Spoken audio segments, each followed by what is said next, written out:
much, everyone, for being here today. My name is Jane Rondrud. I'm Associate Professor of Community and Regional Planning at Iowa State University.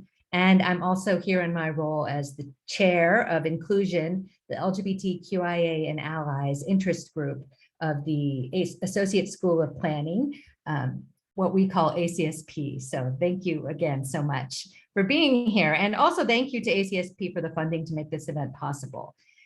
Inclusion had the idea that we needed to start having conversations about the issues that affect our communities, understanding the intersectional, deeply intersectional nature of our lives and of this work as it affects the places where we live, our communities, and planning practice, right? The things that bring us all together.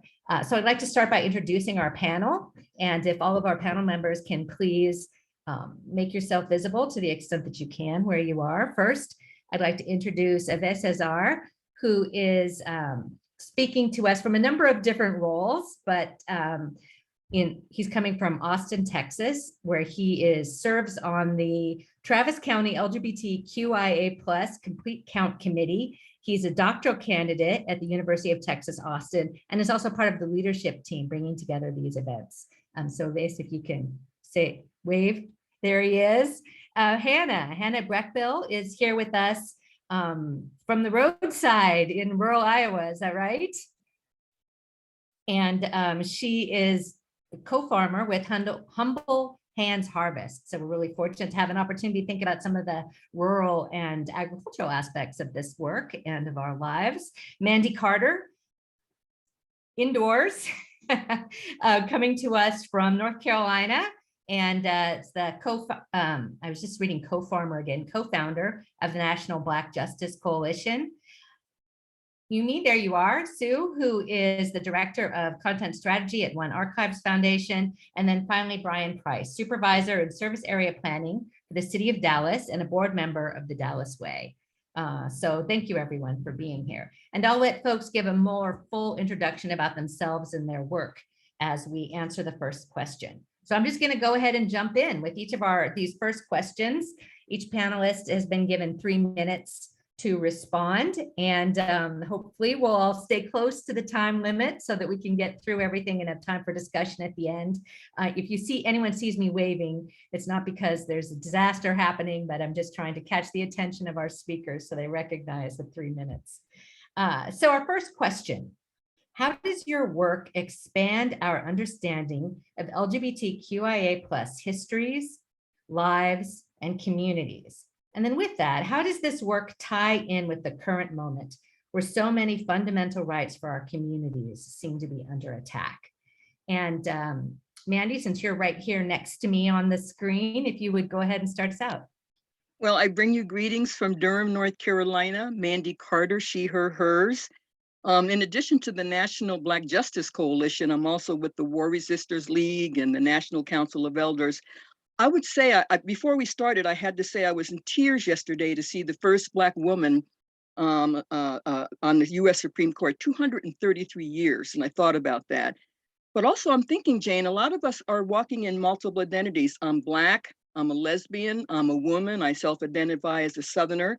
But my first 18 years, I was raised as the ward of the state of New York. So anyone on here who's part of the foster care system, adoption system, or those who are LGBTQ, how do I bring all that identity together? To make a very brief statement, had it not been for my social studies teacher when I was in junior high school in 1965, bringing someone from the American Friends Service Committee, that was a game changer. Went to a high school work camp, heard about the American Friends Service Committee, and I'll end with this. The first time I heard the name Bayard Rustin, Black, gay, everyone should know him because of the 63 March on Washington.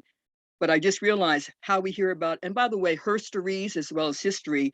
So I come to this with 55 years of organizing, but also because people are now getting paid to do this work. So I'll stop there and say there is real possibility generationally of how we go and move forward with the work we're doing, particularly here in the South.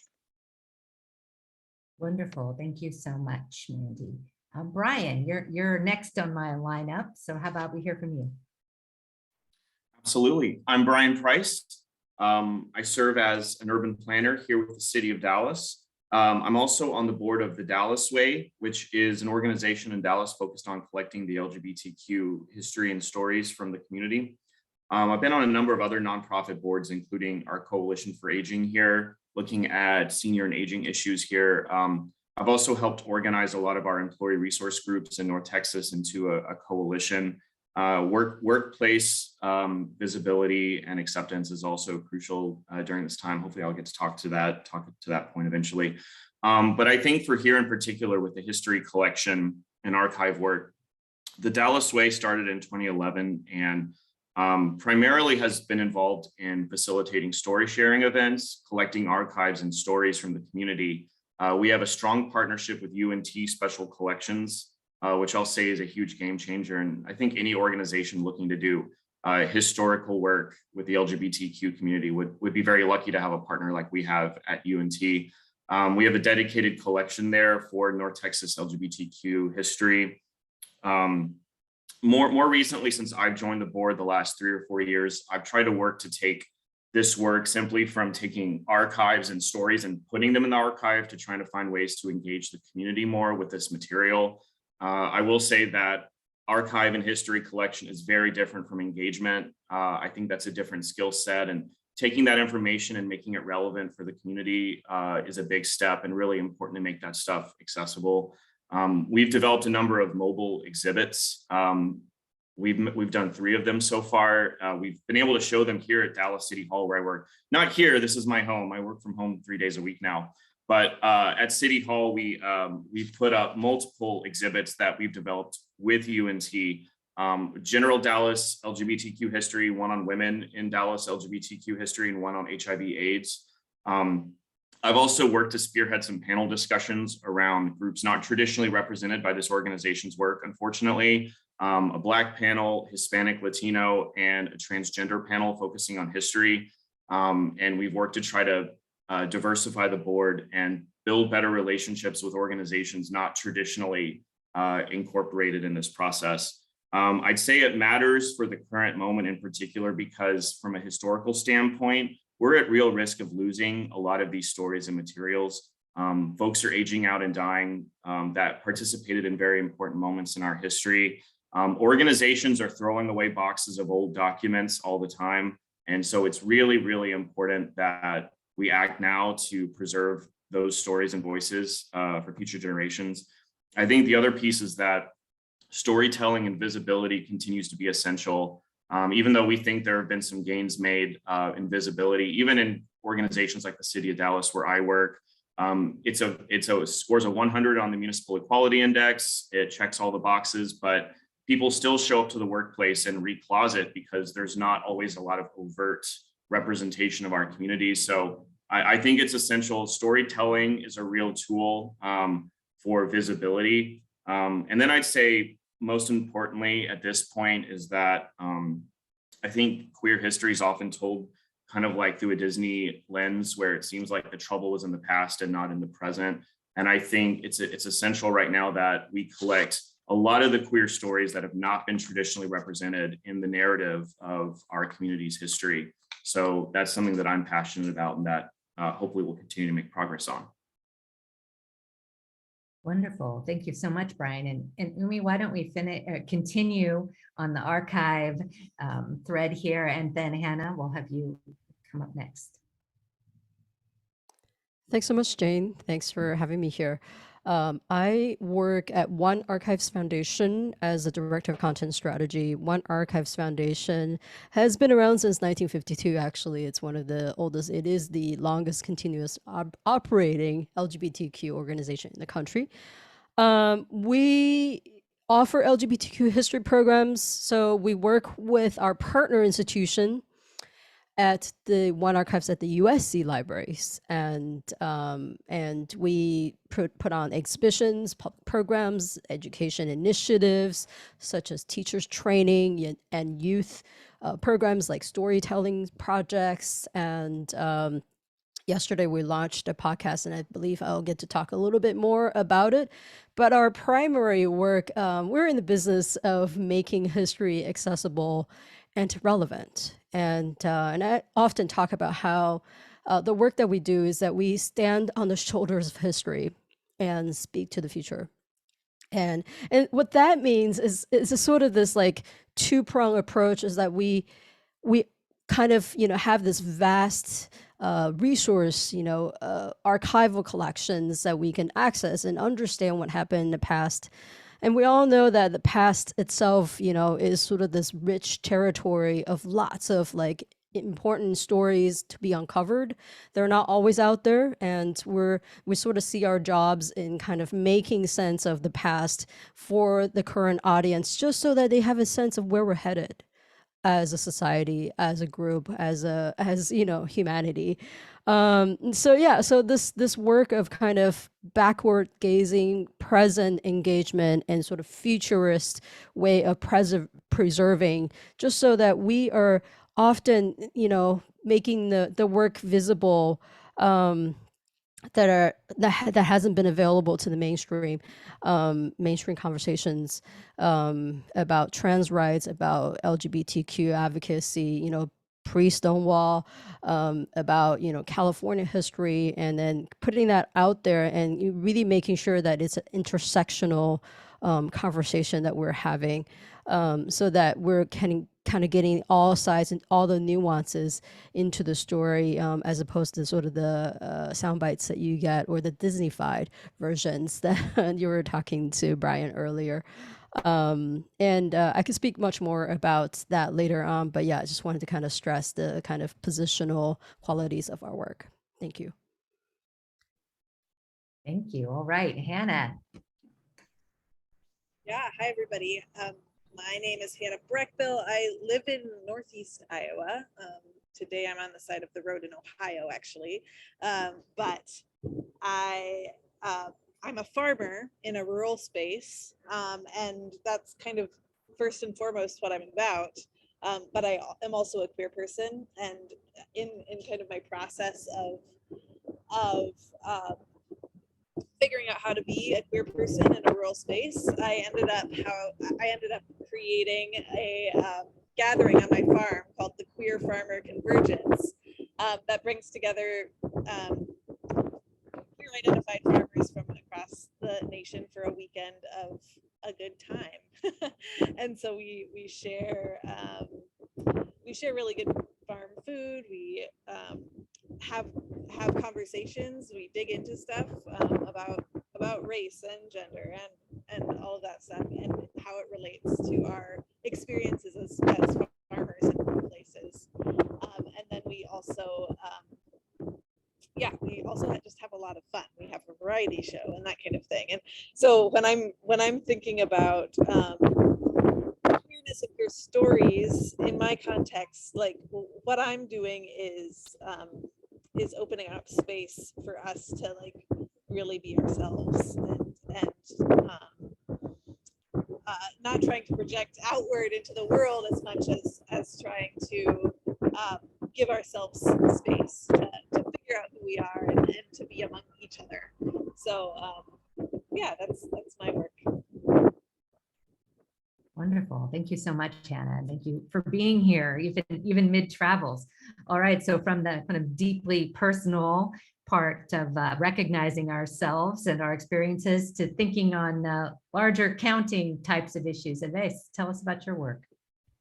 All right, thank you, Jane. So hi all, my name is Yves Izhar, and as Jane mentioned, I served on the cities in Travis County. So our county city had a complete count committee for the 2020 census. And those who are not aware, so the complete count committees throughout the nation work on ensuring that people are counted as part of the census. And some of it is really getting out those folks who are not likely to fill the census, and actually they're, Black people, Latinos, LGBTQ folks, immigrants. These people are all what are considered hard to count communities, people who are not likely to fill the census for various reasons. And I'll talk a little bit about that. So I was part of that here in Austin in the 2020 census, and there were a lot of challenges, I can tell folks. Really, there was the immigration question looming at the national level. We did not include LGBTQ representation in the census under the Trump administration. There was a lot of questioning, and in the middle of all of this, we were in a pandemic. So the regular things of door knocking or going to clubs or bars, none of that could happen. So it was a kind of an odd time to be doing this work. But it's really important because LGBTQ people, we're not included in the census. So often we're kind of either completely eradicated in terms of who we are, or there's assumptions about where we are. We see that through other kinds of survey and data. So there's no clear count of how many people identify as LGBTQIA plus in the country. There's no clear count. There's a lot of sample data and so on and so forth. So it's really critical to do that work. And in addition to that, I've been involved in Equality Texas here, which is our statewide organization. I served on the board previously, and I served in our city's LGBTQ Quality of Life Committee when it was first formed back in 2016. So I was part of the first people on there. And really, you would think that Austin would have a large LGBTQ presence, and in some ways it does, but it does not have a history of organizing. It does not have a history of clear, politically activated organization. So a lot of that comes into play when we do this work. But at the same time, it's really important within Texas, where we're seeing this assault on our rights. And of course, at this point, we're seeing that at the federal level, having this work and having people be visible and counted is a really critical piece of the work. So I'll stop there and dig into some of those things later. I'm so impressed with everyone sticking to the timeline. You're far more Zoom advanced than I am. So thank you. Let's keep going then. Our next question, and some of you have already begun to speak to this, and so maybe you can elaborate or perhaps share a particular story of either a success or one where you wish things would have gone differently. So how do we tell an intersectional story and an intersectional history of our community? So specifically, how does the work you do bring in the voices of Black, Indigenous, people of color, women, gender nonconforming and transgender people, and people of different various abilities and ages, as well as people from different socioeconomic backgrounds? And let's just, as much as I can remember, we'll stick with the same order. So Mandy, we'll start with you. Well, thank you. Well, I've been putting into the chat box some of the organizations I mentioned.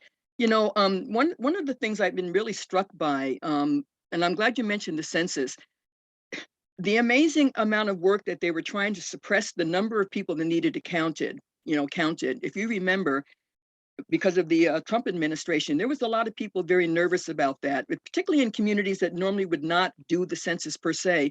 But I have to say, I think there's something that might be a trend line here as we continue talking. There's a great comment: don't mourn, organize. If there's a need, fill it. The National Gay and what's it called? The National Lesbian, Gay, but LGBTQ Taskforce.org. Other groups decided to do their own, even though, I got the census form and I remember filling it out. But here's something that was interesting. I live in Durham, North Carolina. I could do it online. So there was also another concern about those who didn't have access to the internet. Or if you so what would be some other ways you could get the count? We have 100 counties in North Carolina, Jane. And so, but we also have other kind of grassroots organizations that would go to some of those rural counties, by congressional district, and they would literally go door to door, or if they had to have people help fill out the form. But remember, it was in English and Spanish. We had to fight for that. That was a game changer in terms of some of the change. But I think one of the things that I would just make a little comment about how the census and how they're using it to do racial gerrymandering. I have a friend of mine who's a cartographer. He got a call and he said, someone said, I have a job for you. We would like to have you look at the particular county. I won't name it, but we want you to find every single Black household in that county. And so one of the best examples, it was like, how you have cul-de-sacs. There was 10 houses on that cul-de-sac, one Black house. How do you think they drew that line?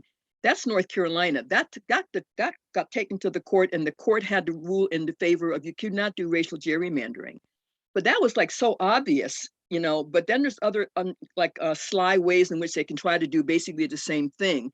And I would also say one concern I have, I'm a part of the baby boomers. Anyone on here who was born between 46 and 64, post-World War II or earlier, that's our generation.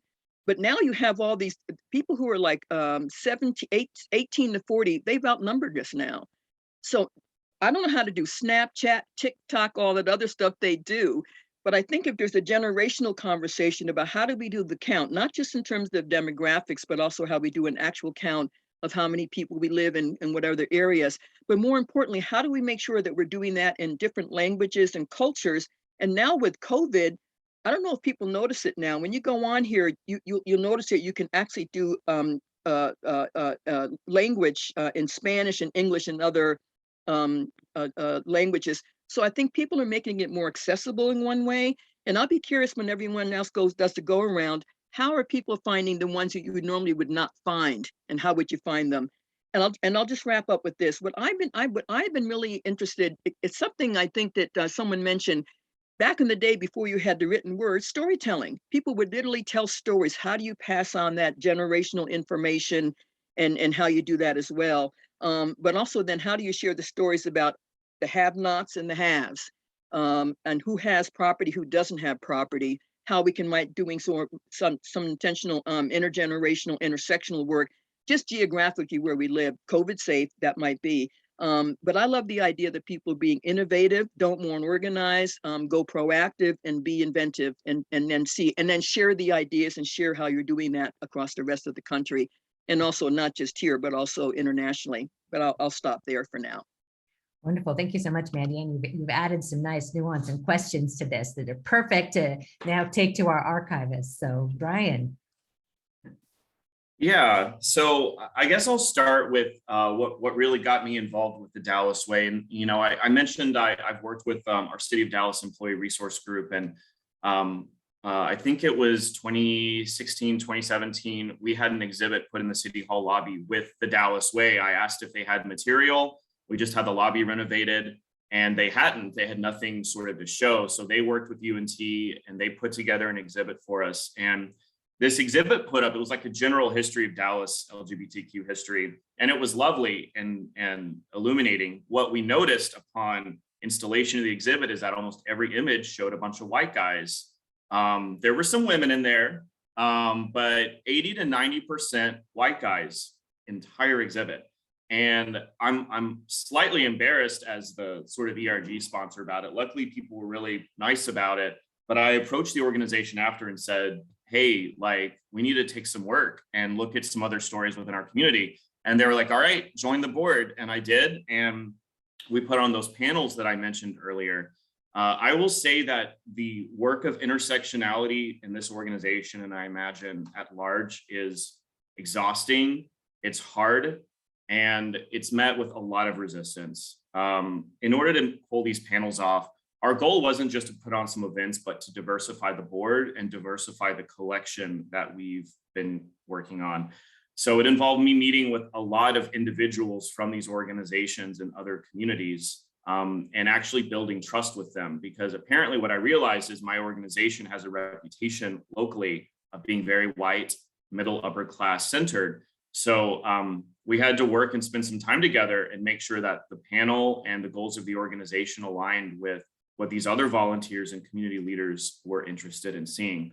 I will say that our organization was founded by primarily older white guys, some women, but primarily older white guys. And I have often gotten a sense that they think that the mission of the organization is to tell the story of HIV and AIDS from the 80s to 90s. And that seems to be all they're really, quite frankly, often been interested in. And so, I try to work with the archives who are interested in diversifying the piece, but, I've tried to push work like a diversity inventory of the archives, the stories, continue to build those relationships that we started through that panel series. And our nonprofit, like many others, was hit really hard during the pandemic, and a lot of that momentum was hit and pushed back. And I mean, quite frankly, it's been an uphill battle with me. And quite frankly, I think it's been a generational thing, not entirely, but I think the older generation thinks that, especially in Dallas, which is a particularly racially segregated city still, even in our queer community, these communities often, they go to different bars, we live in different spaces, and there's not a lot of interest in general intersectionality within our community, I'd say. And I know that's sort of a cynical way to put it. And the thing is, this work of intersectionality, it involves relationship building, it involves trust. And in the queer community, I think there's a real generational divide and an interest to exploring these intersectional issues. And so that's been my experience. I think it's a work in progress, but it takes work and it takes relationship building. And I think across the board, this is an unfinished project with an uncertain future. And I think any new ideas and approaches and willingness to bring people to the same table are necessary right now. Thank you. I appreciate your honesty and your willingness to kind of think critically about the work that the organization is doing. It helps all of us grow, and hopefully you'll be able to come away from today with some ideas as well. Umi, so let's keep going with this conversation about representation in the work that you do. Yeah, thanks so much. So I will say, as an organization, as soon as I joined the organization about 3 years ago, there's been a whole lot of efforts led by the board to really think through intersectionality as a core part of our programming.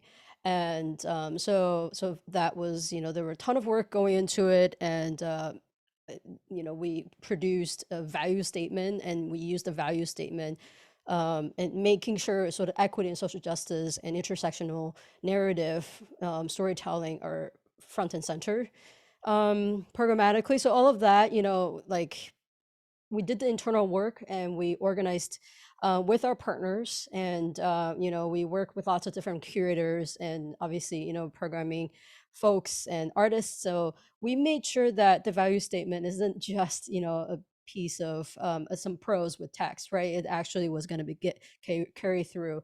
So all of our programs since then has really stayed fairly true to that. So I thought that was a really brilliant way for us to kind of come on the same page, is to sort of work together on developing the statement, and then to remind ourselves that this is important to all of us as an organization. And I would just say, on a whole, like, the one exhibition that kind of brought it all together was an exhibition that we put out a couple of years ago. It's called Metanoia. It centers the Black women's contribution to AIDS activism. And precisely, as a response to the kind of the common narratives of AIDS history. And I think, Brian alluded to that a little bit. Like, it's sort of this like large ecosystem of lots and lots of stories, but some stories pop up, and that's because of power, right? So, so we really saw that it was our job to really uplift the marginalized voices within this large history. And so we work with curators out of New York. They come from this organization called What Would a HIV Doula Do? And they uplifted the stories of women advocates and activists who were actually incarcerated in the 1990s, and they were doing work on the inside in collaboration with folks on the outside. And then there's these just sort of beautiful kind of documents that we're able to piece together from the collections at USC, as well as the LGBT Center in New York. And there were letters written between incarcerated women on the inside and outside, organizing with folks on the outside, and they saw the future. Like in the 1990s, they knew that mutual aid was the way to go. They had to develop a system to care for each other. They had to, advocate for abolition. They had to advocate for compassionate release, and all those things were not there, and they did the work to do it. So I think, I think our work is really sort of see through the sort of the buzzing that's out there, and then to kind of cut to the chase, cut to like, marginalized stories, and offer revisionist ways of seeing our past that can actually help us inform the advocacy work and activist work that we're doing at the moment. And I see so much resonance between what these women were doing in the 1990s and what's happening now with COVID. And I think, with the exhibition, we're able to kind of draw the connection between COVID and HIV in a beautiful way. We released some zines, like bringing together like resources about mutual aid and community care. We even released a zine that talks about racial uprising and justice work.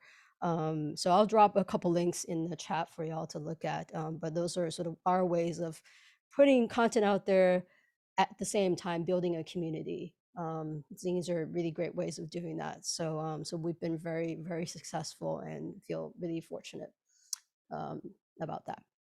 Thanks. Thank you, Marie. A really nice example of how an intersectional approach changes the types of questions that you're asked and the way you frame stories. Hannah, you're up next. Yeah. So in my context, I live in rural Iowa, 99% white people here. And I, and I wanted to have a party on my farm, invite a bunch of people to it, and from across wherever they came, and kind of have a self-selected group of people coming. And my first couple years of hosting the Queer Farmer Convergence, I got a lot of feedback from people thinking about coming to the convergence. Number one, asking, is it safe for me as a person of color to come to the Queer Farmer Convergence in Iowa? Like, how is travel gonna go for me? And then the next question being, and are there gonna be other people of color there? Because if not, then it's not really worth my time coming. And which was hard for me to confront, because I didn't really know how to, all of the organizers of our event are white, and I feel safe as a queer person in rural Iowa, but I don't know how a person of color would feel and what they would experience traveling here. So a lot of kind of confusing things. For this year, what we've ended up being able to do was we committed to having 50%, or not 50, 30% of our attendees be people of color. So just really intentionally making an application process to come to the convergence, so that we could craft who came and make sure that everyone had someone there who shared more identities than just the queer farmer one. And then also like fundraising for travel and being really intentional about saying, hey, we want you to come here, and we know that that's a stretch for a lot of people who might be in cities, who might be coming from far away, and so we're offering travel stipends as well. So that is us as white people kind of just doing a little bit of extra fundraising, because we do have the connections and resources to money that can help us do that. So yeah, those are some of the things that we've done in the realm of racial like representation at our one small event. All right, thank you. Thank you for sharing your experiences and your thoughts with that. And Yves, to wrap up this part of the section. It's interesting. Before I even get started on sort of the question, I have to talk a little bit about the census. I went to planning school here in the United States. I learned the census was this great place to pick up data on our communities and look at demographics and so many other things. And I hate to say it, it's collected in a very odd way. So when I talk about issues with the census, it's not just looking at LGBTQ questions, but like the racial questions give a lot of angst to people. So the census, for example, the census form itself said if you're Egyptian, you should categorize yourself as white, and so on and so forth. So if you're Lebanese, if you're Iranian, a lot of those categories that are considered MENA, Middle Eastern, North African, are considered white under the census. Same goes for, so I'm Pakistani, and I have to choose other and say Pakistani because that is literally where it says I should go. But Indians who are racially very similar and culturally very similar go under Asians. So I hate to say it, it's this odd specious categorization that really we have to understand and go back to the fact that race in some ways is a made up thing, and those categories are made up things. So when people start assorting you, there is sort of frustration. So I think we had to work really hard on the census, of working with those, complete count committees, and we're looking at people of color, looking at other committees communities throughout our, Austin region. And it was really hard to coordinate with them. And it also just a reminder to them of working and saying that actually there are Black queer people, there's Latino queer people. We need to make sure that you're including what we're talking about around the gender question in your question. So the gender question has this big issue if you can either pick male or female and there's no other choice. And the frustrating factor of that we kind of had to tell people was that if you don't select it, either someone will call you and frustrate you into saying what you are, and that will not be a nice experience, or frankly, they're just going to go ahead and assign you a gender and move on. So all that to say, I feel like there was just these really hard questions around the way the census is handled, the way the data is collected, the way the questions are structured, and the intersectionality of how it's built, or the non-intersectionality of how the census instrument is built, was a big challenge for how we were intersectionally working to implement it on the ground and having those conversations with communities. And the last piece that I'll say here is under the Trump administration, there was this looming question of would immigration status be included in the census. And I should mention that whether you're a documented immigrant to the United States or undocumented, you are part of the census. That is part of the census strategy. And it was really frustrating then for immigrants to feel like they should not answer the entire census. So bringing in that aspect, which largely happened to be, of course, people who were from the Middle East or from Latin America or Mexico. And it was really hard to bring in those intersections. So really the census was this looking at gender, race, immigration status, the way your household is made up. A lot of questions came together, and it was really important for us to work with those complete count committees across the board, because there was an Asian American complete count committee, a Black complete count committee, a Latino Hispanic. And so bringing in all of those focuses into our work and sharing the things that we were talking about with them. And I just want to end by saying, I think it was a very rewarding experience for all of us who have been doing this work in their own silos forever. So, we were all coming from organizations doing this work in the community, but it was a place for us to get together and really talk about the challenges we're all facing.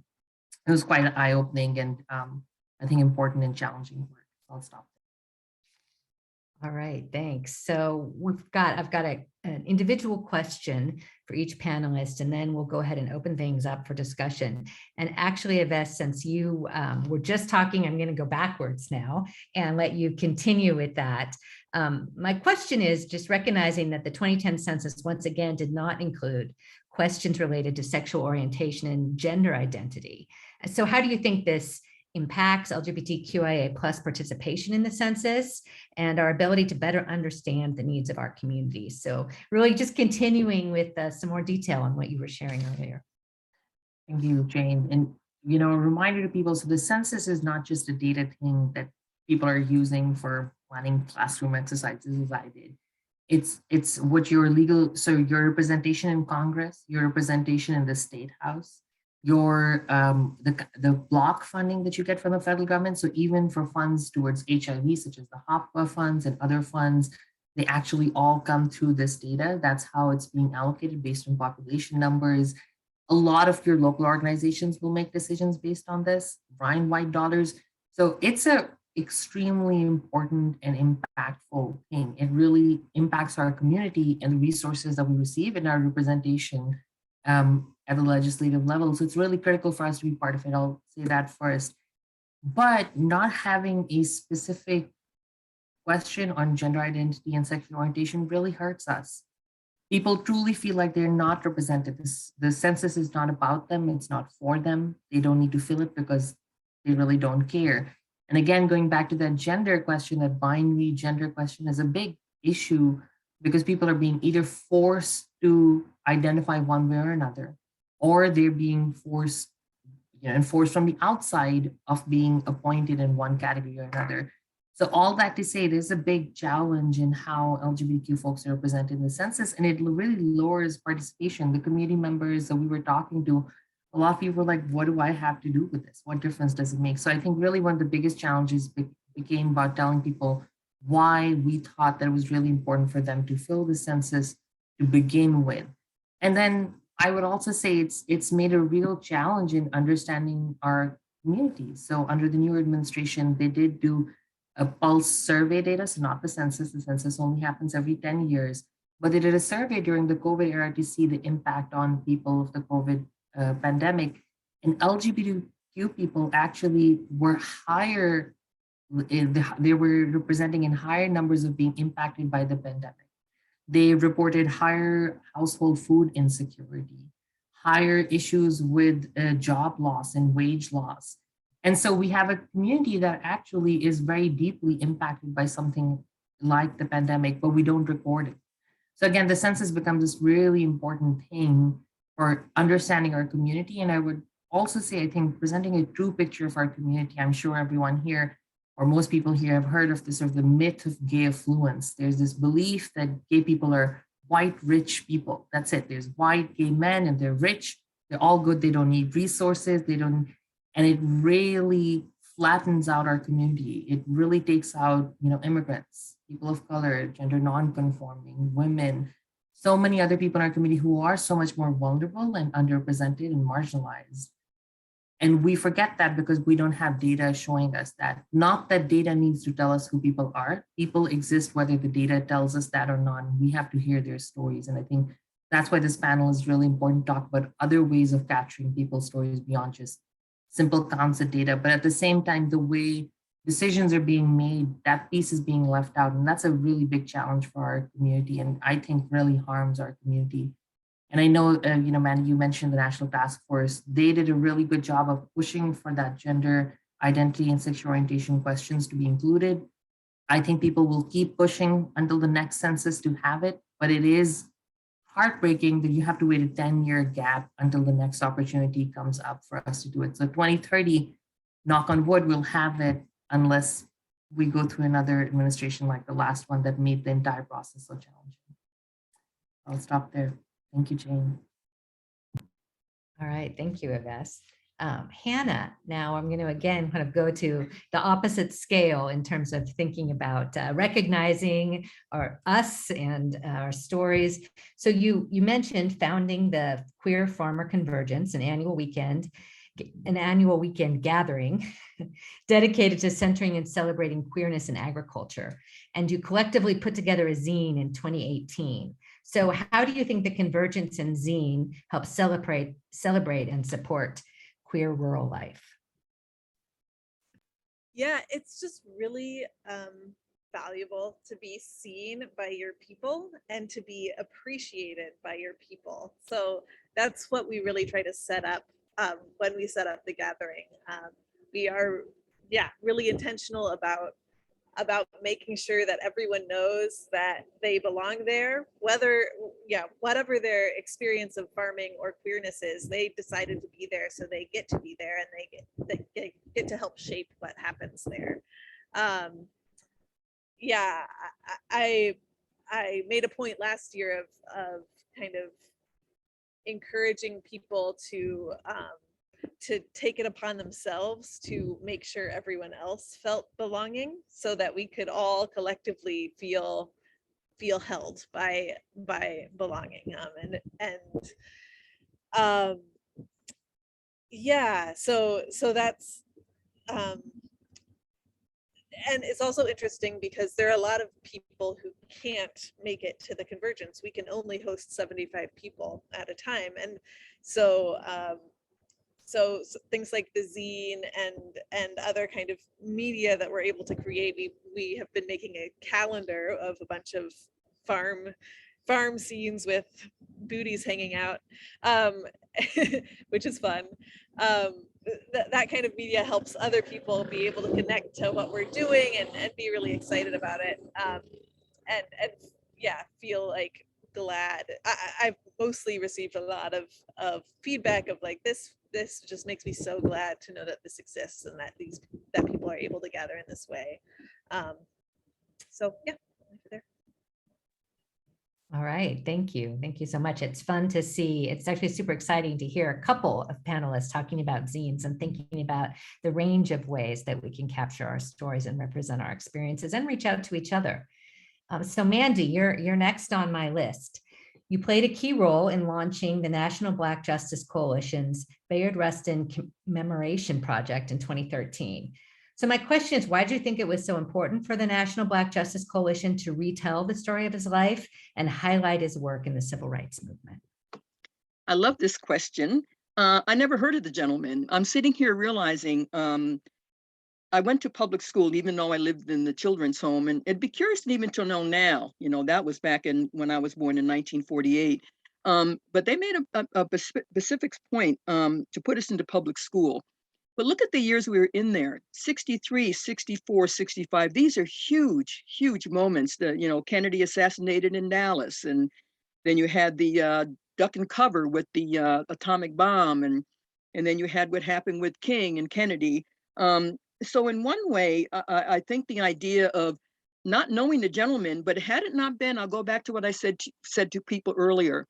If you think about the American Friends Service Committee, the War Resisters League, at the NAACP, where you find out about people you would not normally get in your books. And one of the reasons why there's a group out of Texas, actually, Brian, you might know this, that actually has a say about what is or is not in those history books. And so to go to a high school work camp and hear the name Bayard. Now, Bayard Rustin, for most people, if you think about I Have a Dream Today, they'll know that was King. But King was not the one who really helped organize that, along with A. Philip Randolph. So Bayard to get that recognition, but Bayard was gay. He was Black. And I just put it on the tables. Like some people said, we don't know, we're not comfortable in the Black community about having Black people who are also gay. But all these years later, how long did it take for people to realize the importance of who Bayard Rustin was, not just for being gay? He helped also help with the organization called the War Resisters League, talking about the stopping of wars here in this country and international. That's going to be 100 years next year. But also we heard about Audre Lorde, never heard about her at the high school work camp. And so the interesting for me, and this is what's so amazing. Sometimes you hear about someone, I have never met him. I don't know how it was possible.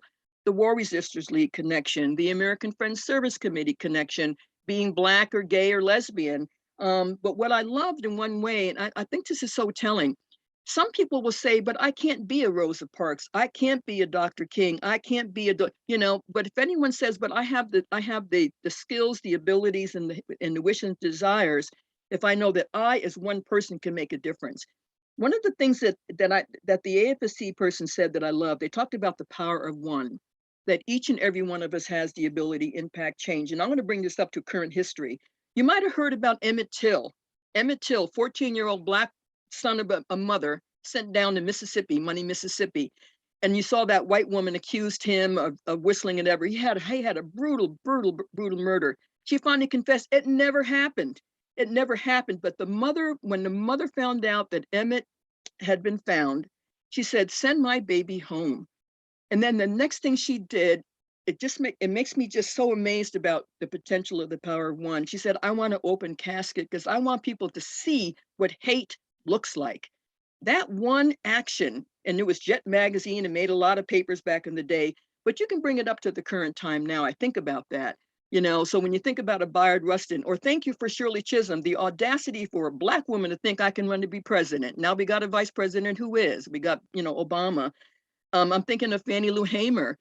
So if you went through each of our individual lives and people who have touched us, I think the more important thing might be, in my opinion, and I'm curious with other people as well, I've really been struck by how, no matter who you are, all you know is all you know until someone else comes in or someone touches you or history touches you. And I like the word history and herstory. I like to hear her story.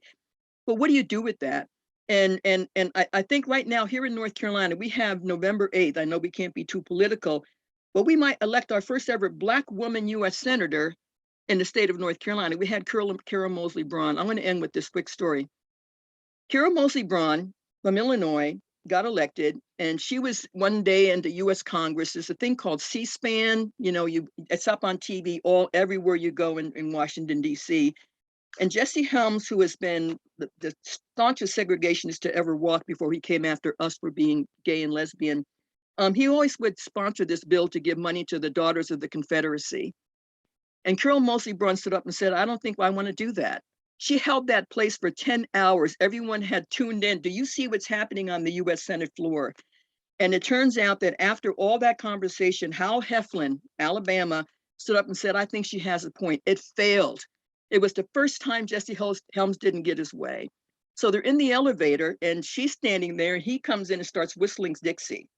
And she gives him one of those, got it, don't matter what you have to say. I think we're at these interesting moments, similar just like that. But what would happen if someone said, that's not going to be possible. You can never have that. It's not, so I always wonder, and I'll end with this. I think the defining moment in which we sit right now, historically, and I like to go back, 2 words, like the changing of hearts and minds, pride, storytelling, dancing, whatever all those multicultural things could be, but the changing of public policy and how critical that is. Loving versus the state of Virginia. Black man, white one, a Black woman with white man, but they underestimate the power of love. The love of a parent to their children, a love of a partner, a love of friends and family. And so if you combine all these wonderful things, and if you're going to make a cake or something like that, that would be great. And I want to just say something to Hannah. Hannah, thank you for what you just shared. When I travel, I'll end with this. Remember the Green Book? How would I know that I'm welcome to come into a place if that's that in the Green Book you could only, if you knew you could get served food if you were Black or whatever. But when I travel, if I don't see me in those brochures, why how would I know I'm welcome there? And how many people just automatically put out the brochures, and just what you shared, Brian, as well. What you see is what you get, and also the language in which you hear that as well. So we're at an amazing, in my opinion, opportune moment right now. And I'll say again, all the pushback might be demographics. They know what's coming down the road. Women are the majority. They didn't have the right to vote. Black folk bought and sold. Now they have the right to vote. You name me, whatever the other things it might be. But it also means intentional, intersectional, and then thinking about proactively what the possibilities are, and not like if, but I think we're in a moment of when. So with that note, pass it on to the next person. Great. Thank you, Mandy. Brian, shifting now to thinking about the works of archives and telling stories that way, using those tools. So you serve on the board of the Dallas Way, where the Outrageous Oral History Project records the stories of the LGBTQIA plus community in Dallas. So why do you think it's critical for us to record such histories and give us the opportunity to tell our own stories as a community? Yeah, thank you. What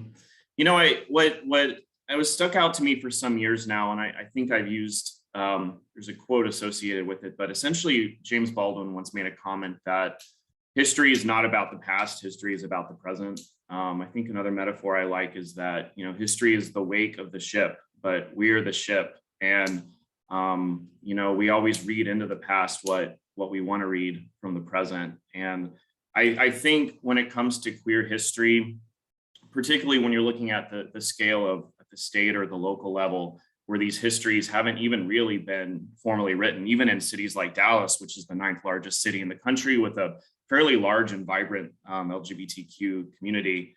The problem is there's the story that we think we know, and then there's the idea of problematizing that story to reflect the experiences of more people. So I would say with our Outrageous Oral Project, it's been a wonderful engagement initiative. And I think storytelling is always an essential activity for queer communities to be able to share who we are, to get affirmation from each other. I think sometimes when it comes to history collection, you have to move beyond the kind of interpersonal sharing and move into the scale of aggregating stories and information and data through more intentional methodologies and research projects. And I think in Dallas, we've been funding and supporting materials to our archive at the University of North Texas. But I think on the end of say trying to promote the archive for researchers, for master's students, for writers and authors, really needs to be the next step, because oftentimes what I see through storytelling, particularly in a place like Dallas, is it's more about reaffirming the narrative we think we know about that time. And quite frankly, I can even see it in the interview transcripts that our organization has collected. A lot of leading questions, a lot of like, oh, I know that relates to the thing I know, versus picking out the differences and being intentional about that collection process. I think I alluded to our series where we worked with different communities within the Dallas queer community. And something that I learned from that process is that each sort of sub-community or intersectional identity requires a different approach to story collection and history writing. When it comes to our Black LGBTQ community here in Dallas, we have formal organizations like South Dallas Pride that have been operating for some time now. And we can work through those partners. When it came to our trans community, the problem is those histories don't exist in any formalized setting. And there's only been organizations around our trans community fairly recently. So the methodology for collecting that history would have to involve a lot more time and effort to go to people, collect individual stories, aggregate patterns. You can't just go to organizations like we have our LULAC Rainbow Council here that represents the Latino, Latinx, LGBTQ community here very well, and it's been organized for quite some time. And so each community has a different dynamic in terms of the organizations that represent them and the people, the volunteers with those organizations. Do they have time to work on this stuff? And so it's often it's a hard project to convince organizations and individuals to care about history and preservation.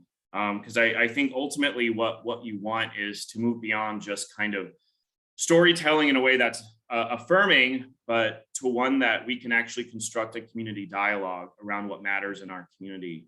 And I think literacy around queer history in general in our communities is unfortunately quite low, let alone looking at a piece like Dallas's specific story, which hasn't been composed.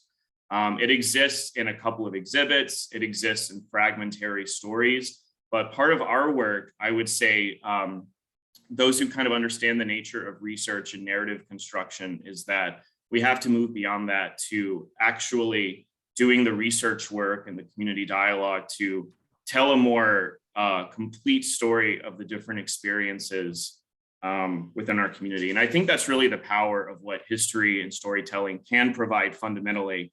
You have to balance sort of the piece about, yes, we worked together during the HIV/AIDS crisis, and yes, we've made a lot of advancements, but we also need to recognize the divisions within our community and be able to balance what we think we know with trying to actually tell a more complete story. Thank you, Brian, and also putting the resources towards that, right? I think Hannah gave us a really nice example of that. That if you want to see different outcomes, then you've got to move your resources towards those directions. So, Umi, you're going to be our last panelist to answer a direct question. Then we'll have some time to open things up for people in attendance. So we mentioned earlier, or alluded to the fact that you've just launched the Periodically Queer podcast from the One Archives Foundation. And in that podcast, you unravel the stories about LGBTQIA, print media, and periodicals as a way to learn about queer community building. So why do you think archiving and sharing LGBTQIA print media is so critical, and how can it shape queer struggles today? Thanks for the question. Yeah, we had a launch party last night. It was so great. So yeah, I mean, stories are kind of the beginning of world building, right? Like stories initiate imagination, and imagination becomes reality once people put the infrastructural support and resources into it. And that's why I really enjoy talking to y'all planners, right? You're planners, you're world builders. So yeah, I mean, we do the work of providing stories because they are the foundation of what we believe to be true. And so when I was interviewing for this job, I pitched to the hiring committee. I was like, hey, we got to do a podcast, and it's got to be about like queer history, and we're going to bring it back to the original medium of stories and sound because they move hearts. So that was what we did. It took a little bit of time to get there. And the topic of the periodical queer is that we choose a periodical from the 80s and 90s and 2000s, and we kind of dig into the pages, like kind of and around sort of like talking to folks who are co-founders, editors, and contributors. And our first season has a focus on communities of color. And we knew that magazines and periodicals, like organizational newsletters, were the social media of their time. Like these are the things that people were using to build a sense of community that, that Hannah was just talking about, like seeing yourself reflected, right? Like that was a big thing. And then like to kind of have all of our voices in one place. And then that way you could see that there is a part of a larger universe. So for this first season, we were able to launch 3 episodes, and then each episode sort of takes its own kind of journey, its own sort of, research down the path. And first one, I ended up hosting, and it was about the kind of queer Asian American organizing experience in the Bay Area in the 80s and 90s during the AIDS epidemic. And then it ended up being a story about finding a queer ancestor. And as you know, sort of within queer context, LGBTQ context, family is often fraught, and and our histories don't often get written into the official family history, right? So like, and so I think this notion of looking for a queer ancestor became front and center, because I think we needed to define our own family, chosen family, birth family, but also we need to find our own ancestors, because knowing that we have ancestors out there, we can feel less alone. It's the sort of antidote to feelings of isolation. So, so that was sort of one universe that we opened up. We opened up another one about like the underground queer Iranian community internationally, how it was really dangerous to like distribute a magazine, make a magazine, sneak it into Iran, even though it was really dangerous to do so, in the 90s. And then the last one was actually intersectional community organizing around this magazine called Color Life, based out in New York City in the 90s, and phenomenal work put together by women of color and of the LGBTQ community. And they just talked about, the sort of what it means to be sharing a space without subsuming everyone's identities into one common thing. Like, really, really countering the sort of the common narrative of identity policies of this time. Like, it's so I think anyway, so we loved sharing the stories, and we were able to ignite some intergenerational dialogues through that process, and we hope to be able to do that continuously. So we've got episode 2, 3 coming out the next 2 weeks, and I'd love for y'all to have a listen. And I'll drop a link in the chat as well. Wonderful. Thank you. So exciting. At this point, we've had just, I think, some wonderful conversation and information from our panelists. And now I invite folks who are in attendance, and also the panelists as well. If someone has a question, please feel free to unmute yourself. Hopefully turn on your video so we can see you while you're asking us the question. And but you're also welcome to put something in the chat, and we'll try and catch it there. We have about 10 minutes for conversation.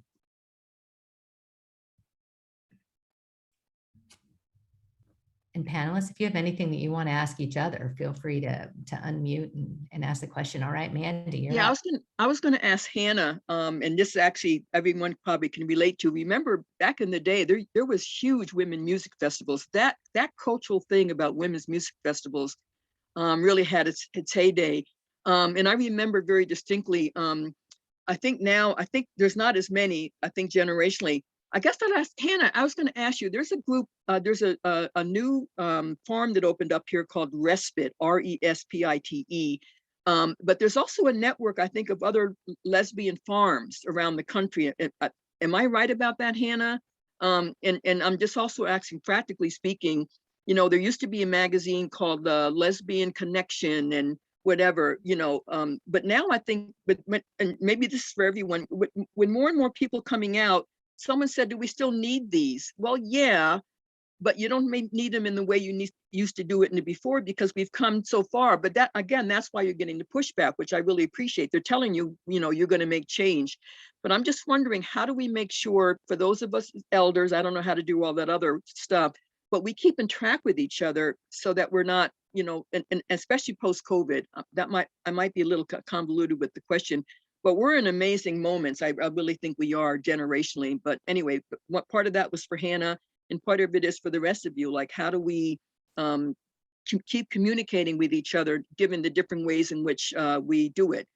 People don't use Facebook. People barely use email. I don't know how to do Snapchat and TikTok. So that's for everybody. I'll leave that there.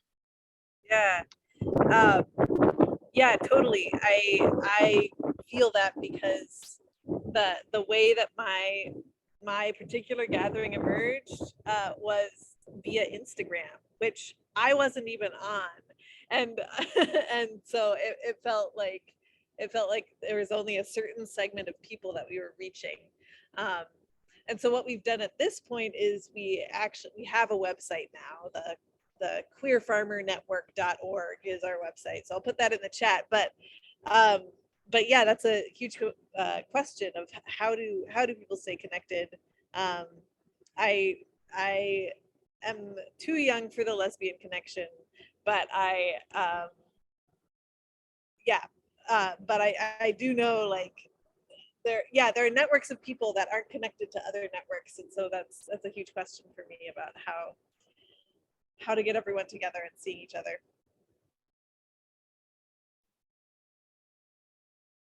Anyone else want to jump in with this? I mean, this is completely related to what we're talking about, this question of how do we find each other, right? So I think, Brian, you had some nice stories about you recognizing only one part of the story is being told, but actually building connections and finding other folks to speak and bring in that story can be challenging. Umi, I really appreciated how you talked about the intergenerational aspect of the work you're doing too. So anybody have any strategies to share or ideas, success stories about finding people, finding each other?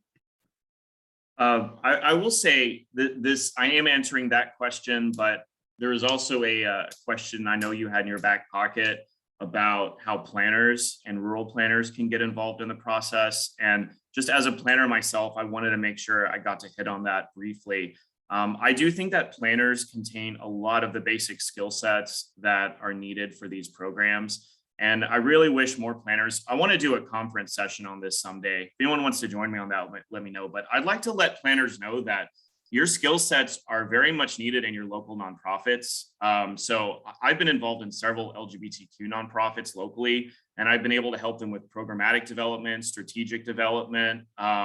And sometimes a lot of these organizations with volunteers, it's like they might even be able to find an attorney or a treasurer or a marketing person, but they lack the ability to organize their broad goals into actionable programs, or they have technical issues that get them in the way. And I just want to say that, I talked about the difficulties in constructing our histories. Planners are well suited for historic work, even if you haven't had any training in that regard. With a lot of the neighborhoods I've worked in, one of our most important actions was to help the community define its own neighborhood story and history. This applies not only to our queer communities, but our Black and Latino and Asian communities that a lot of times doing a neighborhood planning project, we don't think of neighborhood history as a part of planning, but it is, and it's been used all over the country for community building, capacity development, and for strategic planning for neighborhood settings.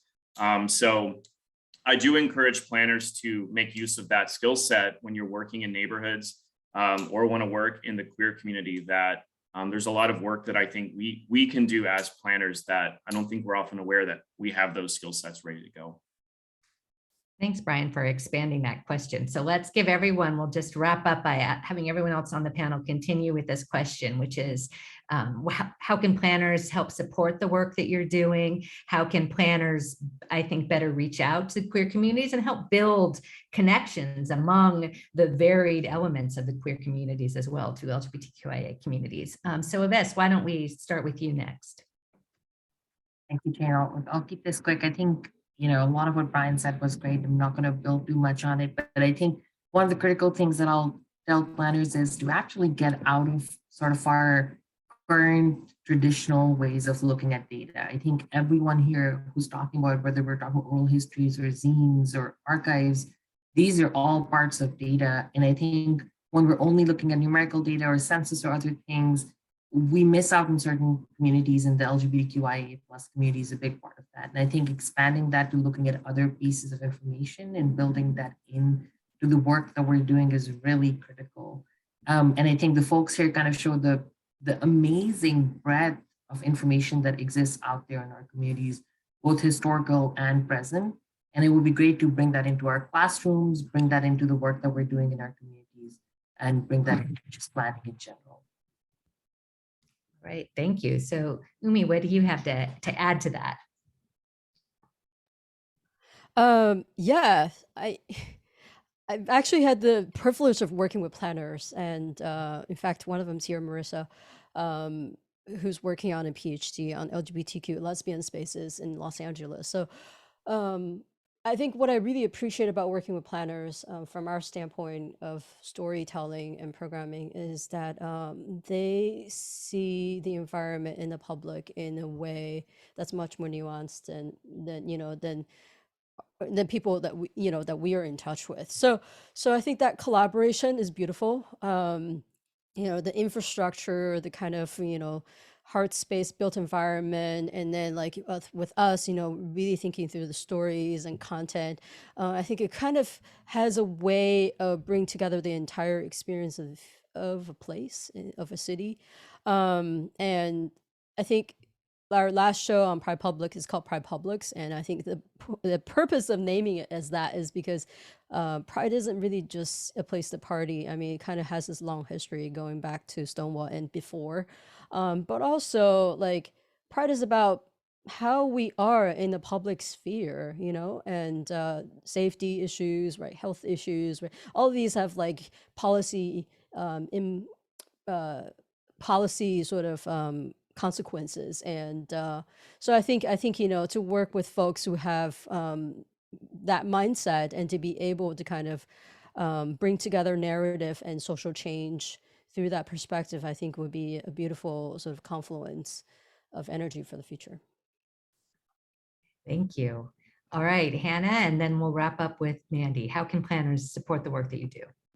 Yeah, the thing that comes to mind right now is that I would really love more like treed space with internet on the side of roads. But like actually that is like being able to incorporate nature. This is like my farmer side speaking, feels just so important to having people feel like they belong and can take a rest and can be somewhere. And yeah, so that's the thought that showed up in my mind. I'm sure there are many more, but I'll leave it at that. That's great. And it's always good to remind planners tend to be urban focused, that rural spaces aren't just about agricultural production, right? But about nourishing all aspects of ourselves as humans. So thank you. All right, Mandy, you've got the last word. Well, I want to just say a huge thank you to my fella panelists and Jane and the folks who made this possible. I love this quote. It's like, this is the one that I think makes it's all relevant. Don't mourn, organize. If there's a need, fill it. We have just had a conversation about how this has actually impacted every one of our panelists and people who are listening on here and going forward. And I'm hoping I'll see some people in Iowa because I'll be there August 19th, and I'll be in Dallas, Brian. But if any of us are traveling, it might be good for us to know where we are or if there's doing hybrid, be able to do on this and also be in person. But humbled and honored that this is a wonderful conversation. And thank you so much to each one of you for being able to be a part of it.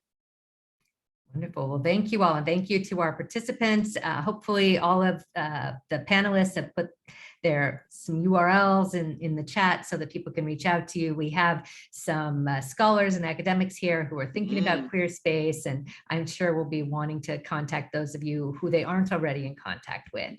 And so keep tuned. There'll be more fireside chats next year, and we're going to keep pushing planners to develop, strengthen their understanding of queer space and LGBTQIA issues in the places where we all live. So everyone have a great weekend, and it's wonderful to see you all. Thank you.